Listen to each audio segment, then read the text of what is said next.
designing in KineMaster, open KineMaster, open 100 option, select round border. Please watch the full video and like and subscribe my YouTube channel.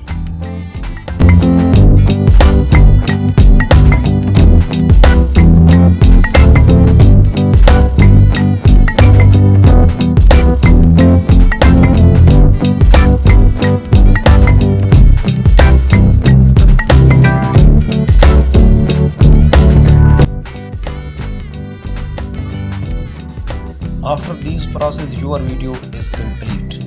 Please watch the full video and like and subscribe my YouTube channel.